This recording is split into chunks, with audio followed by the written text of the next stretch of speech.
Mike got the gun says, from your perspective in training camp, what wide receiver really took a liking to Trey Lance, and did it seem like anyone didn't have that vice about him? It was Sherfield, because remember, Lance was almost exclusively with the second team offense in training camp. So who was the wide receiver on the second team that was getting rave reviews every day? Sherfield. It wasn't Jennings. It wasn't Richie James Jr. It was Sherfield daily.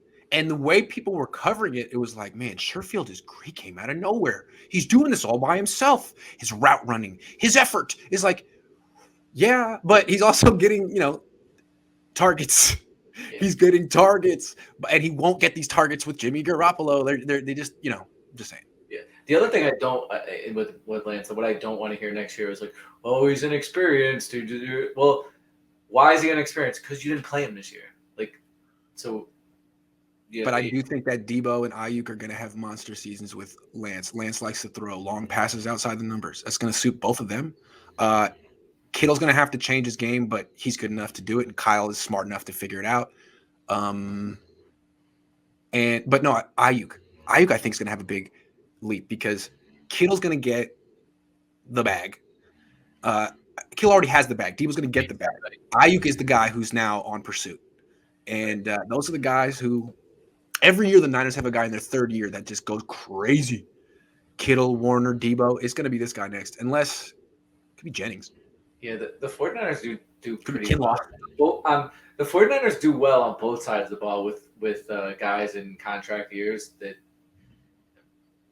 hey, it's expensive out here in Northern California. You got to get that money, baby. They should just unload everybody and just get guys on 1-year deals. Yeah. McVay won a Super Bowl before Kyle. Do you think we'll see a different Kyle this offseason by going all in with Lance? I think the general philosophy of the organization is different. Like the 49ers, now they made a big move to move up with Lance, but I wouldn't say Lance move was like an all-in move, because the Lance move to me was a long-term deal. It wasn't a move for this year. I don't think it was a move for 23 either.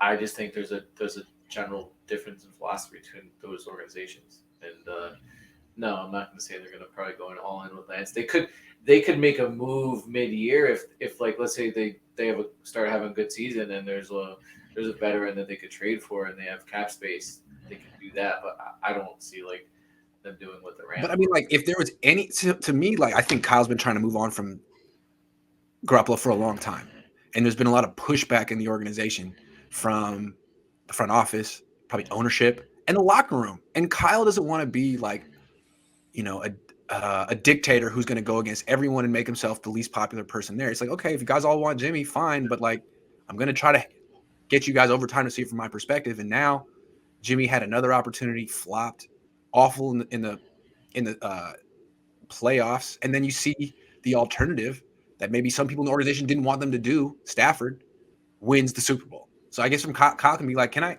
move on now? Can I please move on? The Rams let McVay move on. They trusted his judgment. He won a Super Bowl. Can I get that trust now? Maybe he gets that. The benefit of the freaking doubt, because I really believe he wants to move on from Jimmy more than as much as I want the Niners to move on from Jimmy. I do.